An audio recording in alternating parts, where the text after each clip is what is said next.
Robert, thank you so much for taking the time to talk with me and Toni about what has been and continues to be an extraordinary career here at the law school. You're very welcome, Marc. This is such a treat for me. Two of my best friends, dearest colleagues and best friends, talking with me about what I've done at Arizona. I'm just thrilled. So I've had the joy of working with both of you now for 18 years, but you came here in 1985 from Wayne State. Yep. So what drew you to Arizona then? Oh, that's good. So I was at Wayne State. I'd also visited at Minnesota and Illinois. And when I was at Illinois, one of my best friends there was Paul Marcus. And in about 1982, Paul left Illinois to join this faculty as dean. And then a couple of years later, he asked me if I wanted to come for a visit. And I'd just come back from Minnesota. And I said, oh, Paul. And he said, okay, but I just want you to know, this is on January 3rd for the next year. He said, it's the sun is out, the sky is blue, it's 82 degrees. All right, let me think about it. And I loved the West, but I'd never really spent that much time in Arizona. And when I got out here, it was on a visit, and shortly after that, they asked me to stay, and it was really a no-brainer. I mean, I loved being at Wayne State. I loved Michigan. I made great friends there. The students were wonderful. But the West and Arizona, it's just something so special.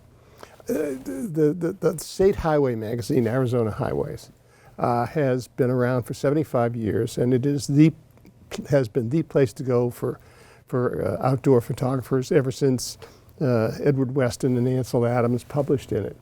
And for their 50th anniversary, they did a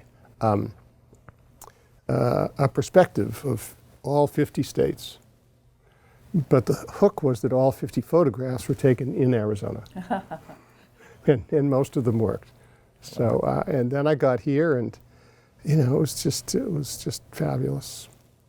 Never thought about leaving, not once. I remember when we were flying back from the East after Carol Rose's event, and he and I were flying together, and as we passed over into the West, he looked at me and I looked at him, and it was, you either feel that at a deep level or you miss out. And so I know for you it's a genuine connection. Yeah. It's been for me as well. Yeah. We're very lucky that you had that attachment. I don't know if I've ever asked, I mean, you've got a PhD, master's, JD. When you were thinking about the paths, why law versus a professor of history? Right. I thought about it, but I don't know, I'm a lawyer. And it just seemed like the better way to go. Law schools I had some offers. Brandeis is a very good history department. But law school seemed to be a better place for me. It gave me freedom. And I'm fond of saying that I have the best job ever. I mean, I do virtually anything I want, and I get supported by incredible deans, and I work with incredible colleagues, and that is so liberating. So, almost 40 years, and again, the point isn't age, it's vision. The world of law and legal education have changed radically. I'm interested in, if you were to describe the college you came to and the college now, sort of what are some of the big similarities? What are some of the big differences? Yeah. The most important similarity is that the students remain so friendly with one another, so collegial. I've never seen or heard or smelt a whiff of cutthroat competitiveness, which I have seen at a lot of places. And that's pretty special. The JD students, they continue to be incredibly smart and talented and diverse and curious, and they go on and do great things in the law. And mostly under your leadership, you've added the undergrad and the international programs, and Karen and I have been lucky enough to teach both in Bangladesh and in China on those programs, and that's, I think, a special enrichment. For the profession itself, I'm not in practice, so I think you'd be better put to asking, a grad who's seen the change over time. Do you think there have been eras here in the time that you're here in terms of the school's identity and progression? Yeah. Yeah, the one I'll flag is Charles Ayers. And before Charles came in, this was a pretty sleepy backwater, almost all white male colleagues, and they were exceedingly cautious about minorities and women. And the con law people were exceedingly narrow in their thinking. And Charles came in and he just brought in people like David Wexler and others who just kind of blew the roof off, interdisciplinary to the max. Suddenly we have a PhD with psychology program and more. So I think his was the most. And then there are you two. And I'm not going to say any more about that. No, I wouldn't. But he got teased for saying about the students, they're architects, and then there are carpenters, Yes. and this is enduring. But I agree with you. I came here from another state law school, and the comparison is, there is no comparison. And a lot of it for me was getting here and meeting the older men and saying, well, they were not like the older men with whom I'd worked elsewhere, let's just say that. And I think that's part of the heartbeat. Am I one of those older men? Never, never. He was the chair of the committee when I was hired. So I think you're implying it, what have you enjoyed most about being here all these years in your, you're only leaving full time as far as I'm concerned. Yeah, right. You talked about the students. Yeah,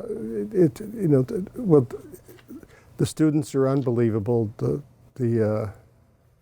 faculty, I'm just so lucky to work with such hard-working, productive, engaged faculty, and that has been steady.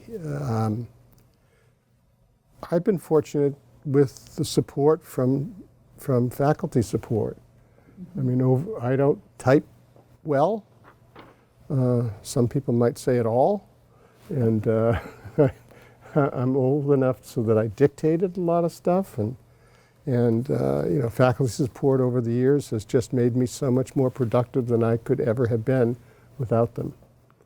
And as for the IT program, I still need someone, usually Ricardo, to come down and help me make sure that the PowerPoint is in just right and it's being just recorded just right over Zoom. So the students, I mean, you're an awesome teacher. Actually, I'm sitting with two amazing teachers. I can handle that. But I've also seen, in the decades I've worked with you, this kind of mentorship, the number of times you've written with students. You've involved students, and others have done it, but I saw them sort of following that model. They saw it and they saw it was welcome. And so we think of the traditional research assistant, and you've flipped and transformed that multiple times, and also with alums. You want to talk a little bit about those relationships? Sure. That's been really important. I mean, just early on, research assistants who became my co-author, the Saul Resnick Fellowship, that's a really interesting story. So Saul Resnick was one of the world's great hydrologists, mostly worked in the Middle East, and after he died, and he and I got along great. And after he died, his family decided to endow a fellowship here that would enable students to work with me, which was incredibly flattering. And over the last 6 or 10 years, the fellows and I, each year one, and the fellows and I have collaborated on maybe 6 different articles, and I'm proud of each and every one of them. I first met Peter Culp when he was very early as a student here. I hate to single out any one student, but Peter is just different. He's just so smart, so engaged, and we just started writing together immediately when he was a student, and that continued. And gee, you know, we broke the story in the Wall Street Journal about farmers in the West using more than 100 billion gallons of water in a year to grow alfalfa, which got shipped to China. That was in 2012, and people were like, what is this about? You know, we were not opposed to shipping alfalfa to China. What we thought was crazy was that those farmers lacked the legal ability to take that same water, not to grow anything, but to trade it or sell it to a city. Yep. That was the problem. So, you know, some kind of water reallocation is a very important part of where we think we need to go. But that piece with Peter, you know, really was path breaking, and then that led to an invitation from the Brookings Institution to do something for them. And I brought in Gary Leibkap, an economist who had been here, another great relationship I've had over the years. So the three of us did a report called Shopping for Water for Brookings in 2014, and some op-eds in the Wall Street Journal again, and coverage in the Times and the Post and whatnot. And I've continued to work with Peter and with Gary. I saw Gary at a water marketing workshop just 2 weeks ago at Stanford. Yeah, and he continues to be, you know, an incredible human being and a wonderful economist. Well, that's the thing about you. You're a wonderful collaborator, and your idea of who those might be is not narrow or restricted to somebody in the next office. It's been students, it's been also interdisciplinary, and that's something that's only become more important to the university. Talk a little bit about your relationship to folks across, so-called across the street. Sure. Oh, golly. That really wasn't when I was teaching con law. Right. It started when I started teaching water law in 1988, and very quickly I made the acquaintance of Tom Maddock in hydrology. And Tom he's a super talented guy. He's retired now. And we had then a National Science Foundation grant to do some work, and we just kept working together and writing papers and articles together. And the knowledge that I learned from him gave me the courage to try to write my first trade press book, which is Water Follies, Groundwater Pumping and the Fate of America's Fresh Waters. And that was the first book ever published on the impact of groundwater pumping on the environment. And, you know, it got a ton of attention and kind of, I don't know, it was a very special experience. You know, I've worked with economists, I've worked with people in agricultural economics, I've worked with the Yuma Center for the study of agriculture and desert environment. I've worked with the people at the West Center on wastewater epidemiology. That's an interesting group here on campus, and it's Ian Pepper and Chuck Gerba. And they, wastewater epidemiology's been around for a while, studying things like polio. Is polio in your water supply? But they realized in March 2020, very early, why don't we study the wastewater that's headed toward the Pima County treatment plant and see if we can, you know, find COVID, and they did. And it turned out that they did about a week or more ahead of when people started to test positive for it. So that was pretty stunning. And then they, that summer, before the university went back, Ian and Chuck said, well, why don't we do something else? Why don't we study the waste stream up gradient? Let's go onto our own campus and put in about 20 test sites. So you pull off the manhole cover and you dip something down and you test it. And they did that in August, and they did that at one dormitory in particular and got a positive test. So it was in the wastewater coming from the dormitory. They found that out at like 6 o'clock at night. At 9 o'clock in the morning, they tested every one of the 325 students in the dormitory. 2 tested positive. They quarantined them, and no one else got sick. And and then Chuck and I did a piece for the conversation on what they were doing, because that offers an inexpensive, reliable, non-invasive way to find out if you've got a COVID problem. So any large institution ought to be continuing to monitor that, because it's a heck of a lot cheaper than having COVID spread through your workforce. It also invites so many puns, comments, and news stories. It's just a Poop doesn't lie. Poop doesn't lie. So you've talked some about the water work on Alfalfa and with students, but that transition, you didn't come here as a water law scholar. I mean, you now are or certainly one of the water law experts in the country. It's been an amazing source of knowledge for all of us. But that transition, your Colorado River course, I mean, some of the things that have made you not only a prominent scholar, but sort of help shape the field and train our students. Could you talk some about that? Yeah, sure. Well, with no disrespect to Toni, in the mid-'80s, I was starting to be a little sour on constitutional law as a field, because I thought it was increasingly sterile. It was theory for the sake of theory. Now, she does theory, but it's always aimed with, how is this going to apply? How am I going to change things? What can I do that might actually get the court's attention? And the field had I just wasn't as interested in it. And then Mary Doyle left to become dean at Miami. We lost one of the great comedic people of all time. She was just hysterically funny. She was one of the first women on the faculty. But I started teaching water, which she had been teaching in 1988. And for the first couple of years, I didn't know anything. I'll admit it.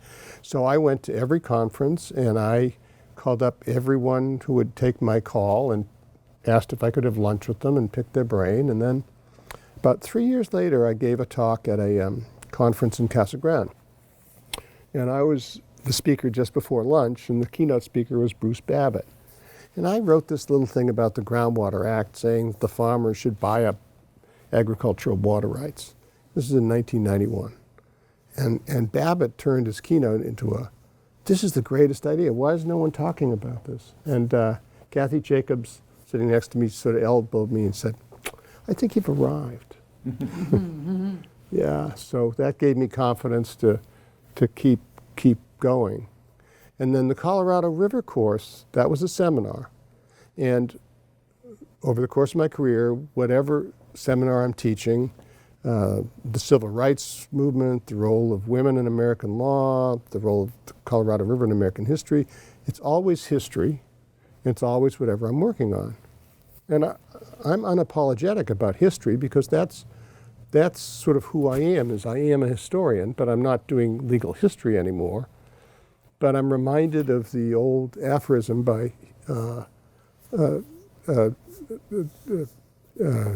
Holmes, Oliver Wendell Holmes, Oliver Wendell Holmes, when he said that a page of history is worth a volume of logic in understanding the law. And I think that is absolutely true.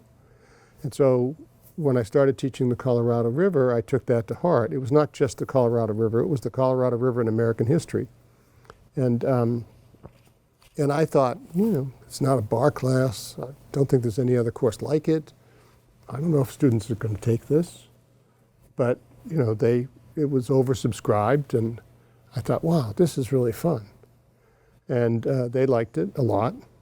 And then about, 8 years ago or so, 10 years, I started to think, well, I need to put a field trip into this. And I knew some of the people in Yuma. University of Arizona has a big presence in Yuma. And so we went over for a 3-day, 2-night field trip to Yuma.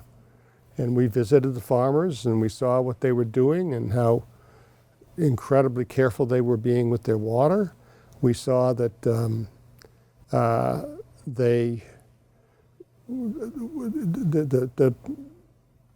processing of that and the picking of the products is done in an incredibly safe way. They are very concerned about food safety, and I had never even heard of food safety. But, think about the fact that farmers in Yuma are producing lettuces. So you're eating something that is grown outdoors, and you eat it raw, you don't cook it, and you can have contamination from so many ways. And so that was pretty interesting. And we would visit Morales Dam, where Mexico takes its water out, talk with Border Patrol people, visit the Yuma desalting plant, go into IID. Just kind of depended on the year on what we would do. But that was just so much fun. And, and I've done some writing out of that. Because the seminars that I teach, I think they're always about what am I working on. And I was interested in the Colorado River, and I've been doing that for a while. To me, listening, and I knew this, but you say history, you say law, you say water, you say colleagues across the street, you say outreach. And if I were to try to summarize what's distinctively fabulous about the University of Arizona, it's all of those things together. And I think you were an early example of a law professor who didn't just walk across the street but became part of it. You created the Environmental Breakfast Club, and I think it's possible to come here in silo, but I think those folks miss something. And it's possible to be a pure theoretician. There's definitely a role for it. Sure. But Arizona's a land grant, and you understand that in a way I'm not sure all our colleagues is part of them in the same way. Yeah. And it's a Research One university. So you were able to leverage all of that, but it takes the right person to do it. And you're like a human example of the Arizona Institute for Resilience, for example, that is, working to bring these things together.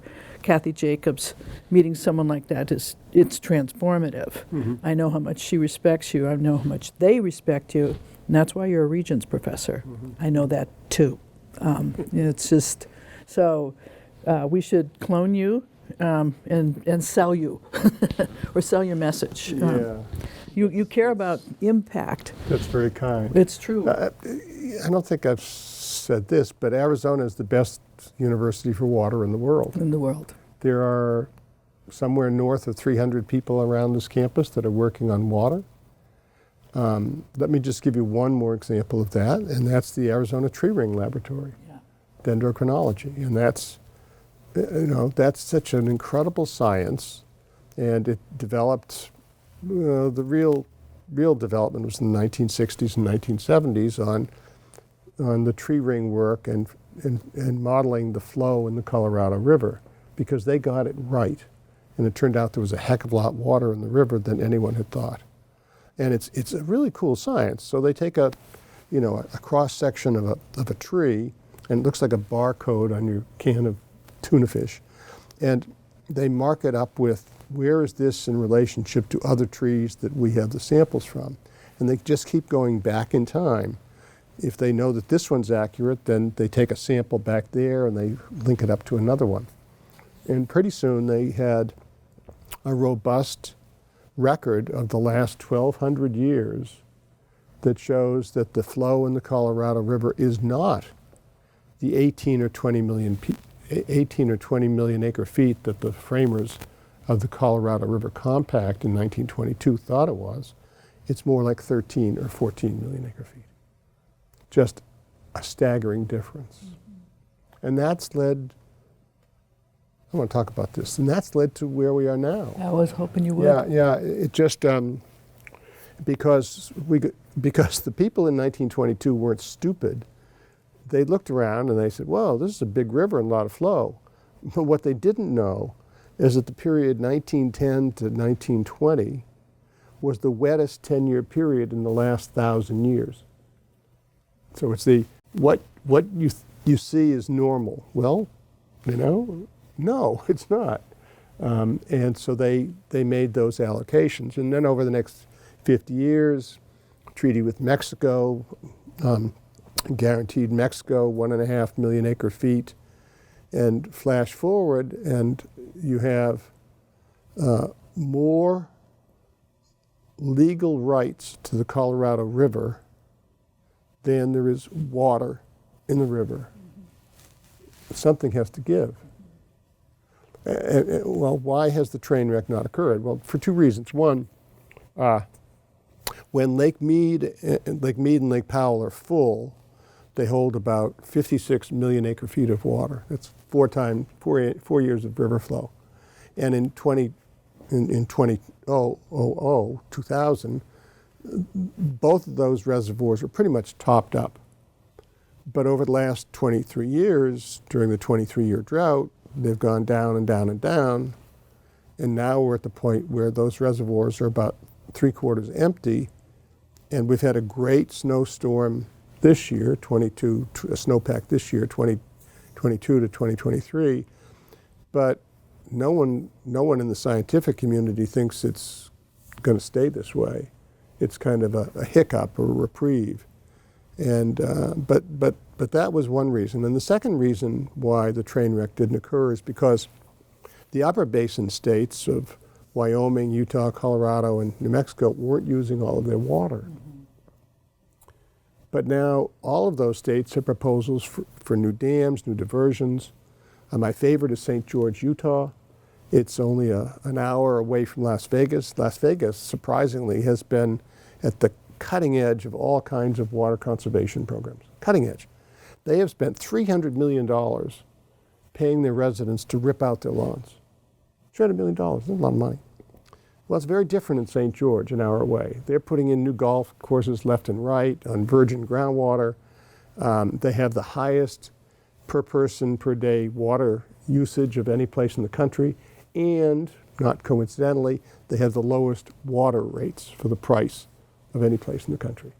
And yet they won't look at themselves in the mirror and say, we need to change direction. Instead, what they proposed is a pipeline from Lake Powell across Utah and Arizona and over to St. George. So, Robert, a historian's question, and then my big question to you is building on this conversation and talking about all the work you've done in terms of outreach and public engagement. Your books, you've mentioned the editorials, appearance on The Daily Show. So it's been important to you to speak broadly to society on these issues. And the St. George conversation, my narrow question on St. George is, am I right that St. George has a fairly high population of members of the Church of Latter-day Saints? And hasn't that church actually, in its history, been attentive to water use and water policy? So is there some interesting historical tension between what that local town is doing and the churches or members of the church, the approach they've taken to water management? Yeah, and that's, I know some about that, Marc, but there's a lot more to be done. That's a great book topic. But early on, the message from the church leaders was to go out and to start to irrigate, to establish communities across Utah, south into Arizona, St. John's, the northeastern part of the state, down as far as the Phoenix Valley. Mesa's got I think they don't call it a cathedral, but a major church there and a major LDS population. And all of that was really at the ordering of the church fathers. And until very, very recently, that's continued to be the case. If you've driven, and I expect you both have, through southern Utah, say driving up to Salt Lake, you'll drive into these little small towns, and then all of a sudden you come upon a really green lawn. And that is always the church. It's always the church. And they're changing that. And they really have to. Another curious practice is they have secondary canal water that used to go for farming, and now it goes to people's backyards in Salt Lake, and they get this supply of water that is unmetered and not paid for, just free water. So that's got to change. One of the big catastrophes that may now be at least alleviated is the Great Salt Lake. And the Times did a piece on that just a couple of weeks ago. Yeah. But, you know, that, and I thought that was a fabulous piece. And it is a fabulous piece. But a friend of mine who lives in Salt Lake sent me an email a couple of days ago, and she said, oh, you might want to know that Snowbird and Alta have a snowpack of 800 inches. Oh. So I think that's let's see, 12 into 800. I can't do the math. 50 feet, something like that. Yeah. 50 feet. So you don't want to be there in the springtime. And that's going to be the next catastrophe that happens. As we sit here in early April, and it's starting to warm up across the West, the Sierra, the Rockies, you're going to have incredible flow levels. Already, the Salt River in Arizona is running at well, I wouldn't want to run it. Right. I mean, I wouldn't want to get in my raft and go down that. It's running at crazy levels, and it's going to be a lot higher before it comes back down. And farmland in California, and I mean, hopefully the Great Salt Lake will get an incredible boost. I think if the state of Utah and the local people play it right, they can funnel a heck of a lot of that water into the Great Salt Lake and buy some more time to do things differently.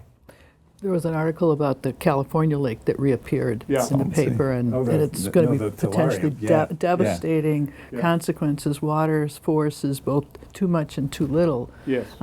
Back to, I think, was the book Cadillac Desert that you were thinking of that talks about the role of Latter-day Saints and other influences that cause the co-opting of or the diversion of some of the ways in which we could have managed water to others. Yeah.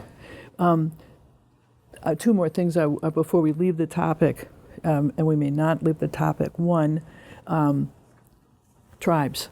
Yeah. Who was at the table and might have had some real, would have had some real wisdom to add to these short-sighted calculations about water. What's your sense of where the tribes are at now? Yeah. And then, since we're worried about it, if momentarily not thinking about it as much as we should, dead pools. I need to talk about what those are. Yeah, okay. Well, first the tribes. Well,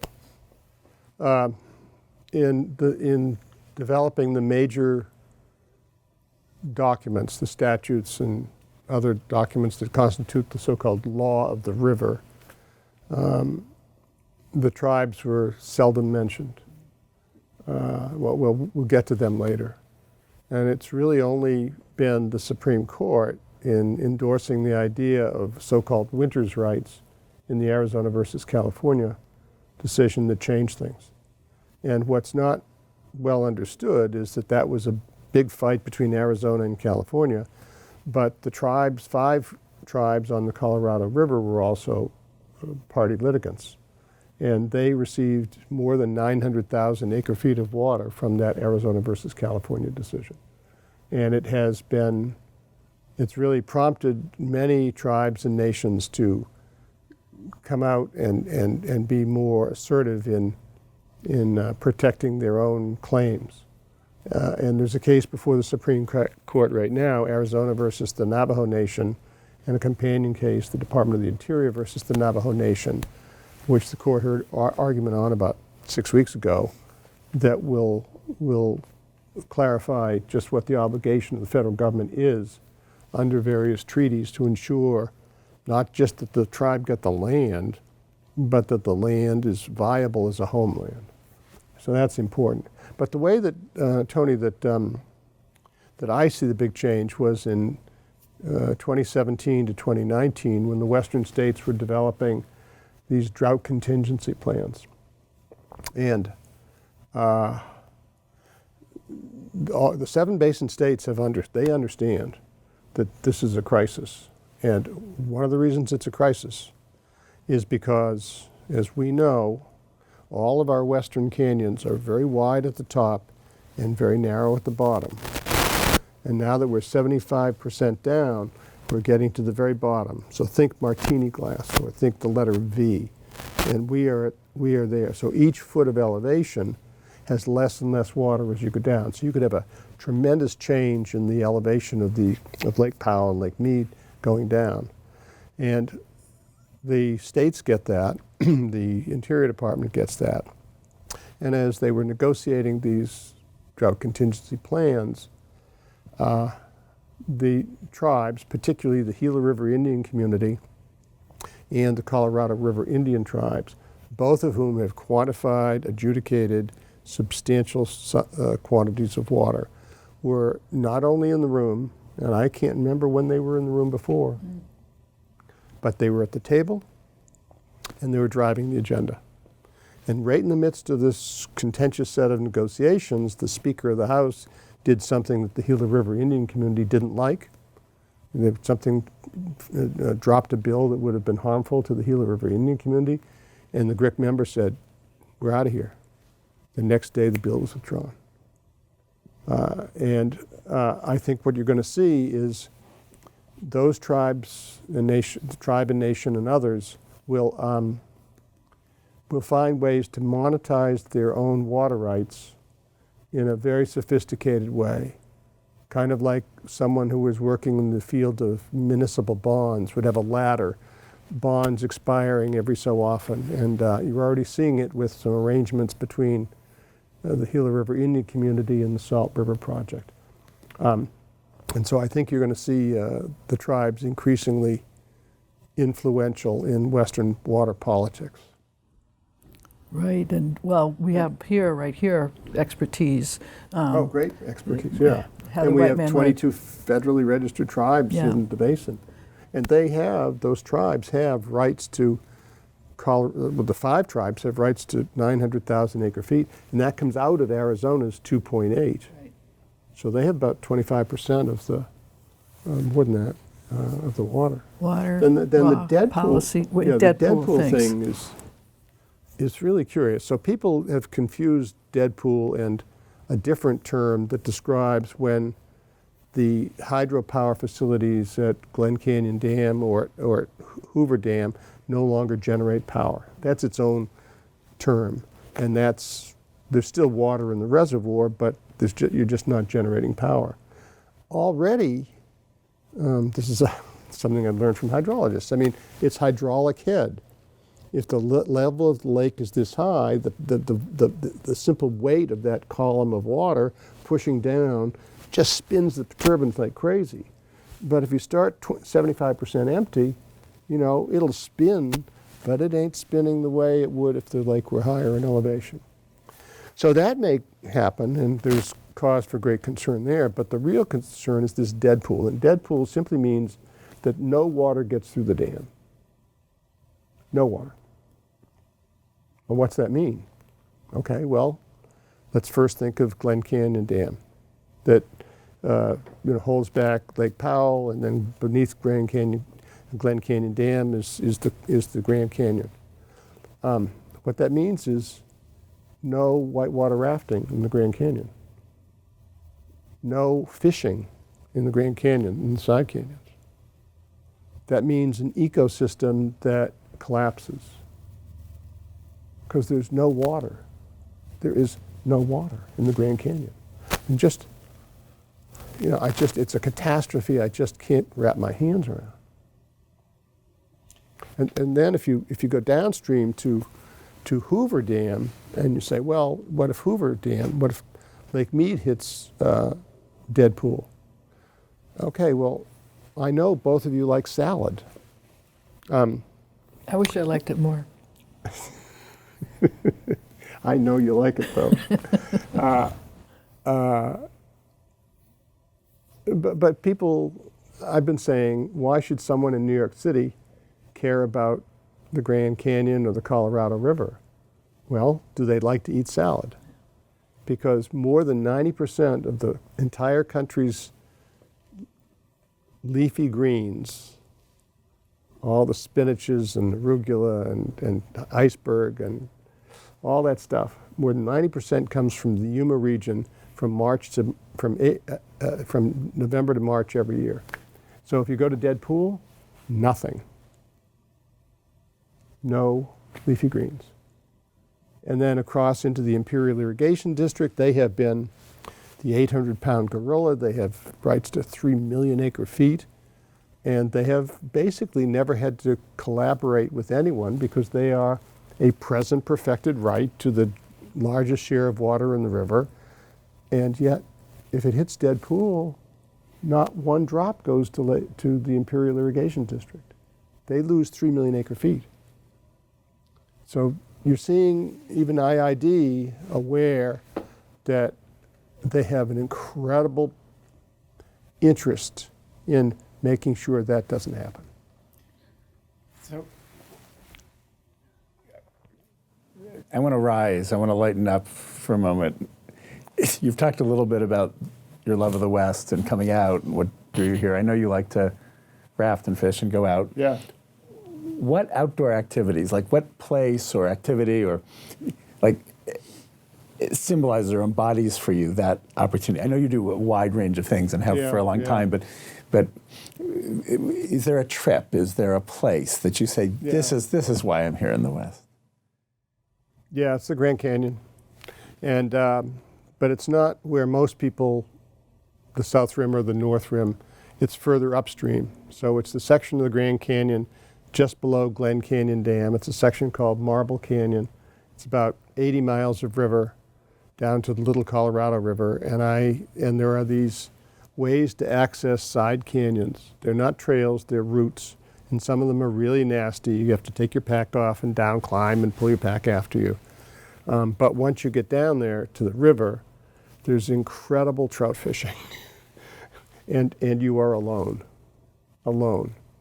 And I've done some solo trips, one in November to South Canyon that was just amazing. I was in there for 5 days alone, didn't see another human being, and had the time of my life. I've done maybe 30 or 40 trips down these canyons. And then I started rafting, and I've done 2 trips in my own boat through the Grand Canyon. And I've rafted most of the Salt River maybe 6 or 8 times, and most of the other big raftable rivers around the West I've done. So that's been really special. But I think that chapter's closing. It scares me to death to do a class 5, always has. And now I think, how about a little sea kayaking? How about some flat water paddling rather than a class 5 rapid? But you have to talk about your favorite river, the Rito. Tell that story, please. Geez. So this was about 1988, and it was a huge wet year for the rivers in Arizona. And at one point, the Rito River was running bank to bank. And I got a call from Chris Avery, another former student with whom I've collaborated on a bunch of things. And he's the chief water counsel for the city of Tucson. And he's an avid, and we've done canyons and rafting. And he said, let's go do the Rito. And I said, I'm in. So I got another student, Tom Donaldson, and a 4th friend. And we had my old Grumman canoe that I'd brought out from the east, an old aluminum canoe. And they had 2 kayaks, and we went to put in at the Rito River near Sabino Canyon, actually upstream in the Tanque Wash, which would flow into the Rito River. And we're setting up, and early one morning, and a patrol car, police car, came by, and the sheriff kind of took one look, and he's like, he sees us, and he's someone who's supposed to keep the peace and safety, and he knows that this is bad. So he drives in, and he's got his light on, and he comes over to talk to us, to tell us that this is really dangerous and there are rocks in there. And we try to assure him we're aware of that, and we're going to go around the rocks. But he's not that convinced. And then from my perspective, the most unfortunate thing is that as this is happening, a Channel 4 news truck drives by, and they see the police car, and they see these foolish people with boats, and the river's raging. So they come over and set up their camera and start shooting. And that night there's a clip, and the clip is it backs up and kind of focuses on me as it brings the camera in, and the voiceover says something like, and despite being warned, these foolhardy risk takers set off. Yeah, I've been teased about that encounter a lot. Well, the Relito doesn't provide that risk to you very often, so. No, but it was running a couple weeks ago, and I was thinking, oh, I don't know. So what are you and Karen thinking about now? I mean, the idea of you in retirement is just one of those words that doesn't fit. It makes us a little sad, but you've talked about teaching overseas, all of your wandering together and travel. What are you thinking about now? It's very bittersweet for me. I mean, this is a tough time. I have loved what I have done, and yet the time is right for me to step back. And I'm so happy that Stephanie Stern has joined the faculty. I think she's going to be marvelous, and I'm doing whatever I can to introduce her. She's just great. So it's a permanent decision. That said, I hope to be engaged in a lot of different ways. Just this past year, I was a member of the independent review panel of the California Salton Sea Management Program. And the panel was charged with evaluating proposals to import water to the Salton Sea. And it needs it. And I am a huge fan, and I love the Salton Sea. It's got millions of birds that stop there on the Pacific Flyway, and yet it's really in trouble. And that was really interesting. I finished that project. There were 7 of us on the panel. I finished that at the end of September.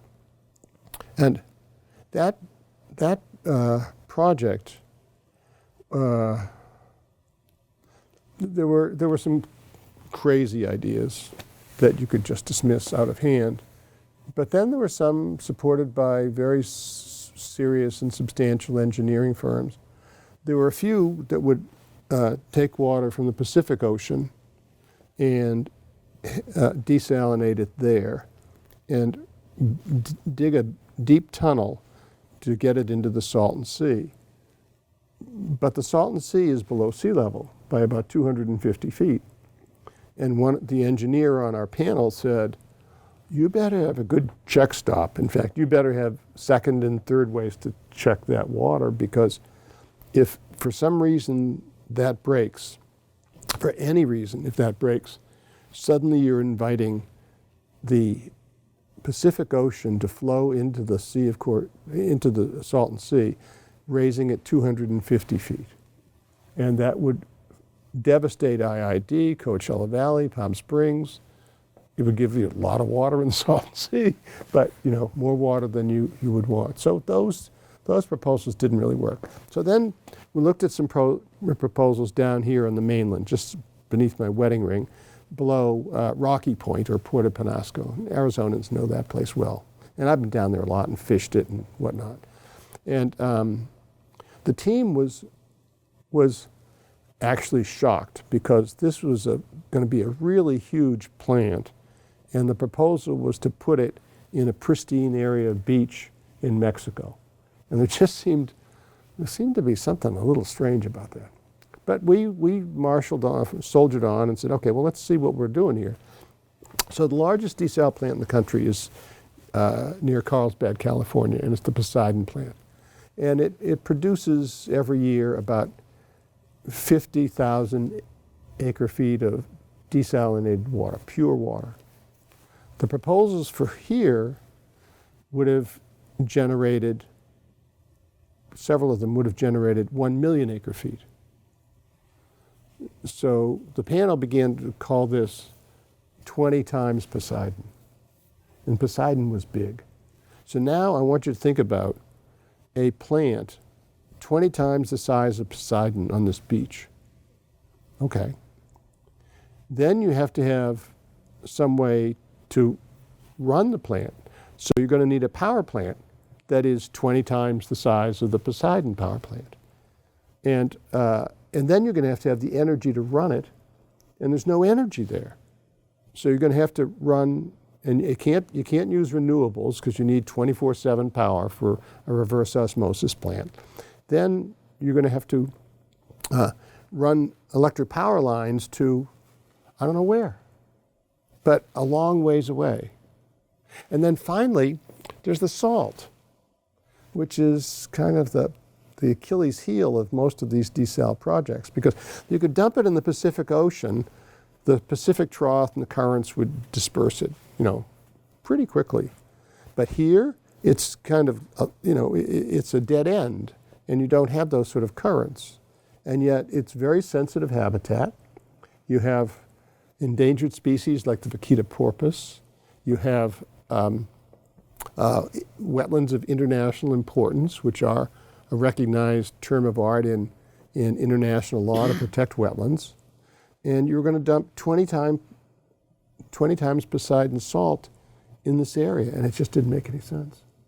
And if that wasn't enough to condemn it, what's in it from Mexico?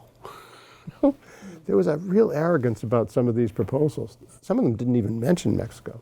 And we're just going to build this plant in Mexico. And Arizona has fallen to the same idea. Just last month, there was a proposal to do the same thing in Arizona. The late in Ducey's administration, he was pushing very hard for the Arizona Water Infrastructure Finance Authority to okay a bid from an Israeli company to have a desal plant there.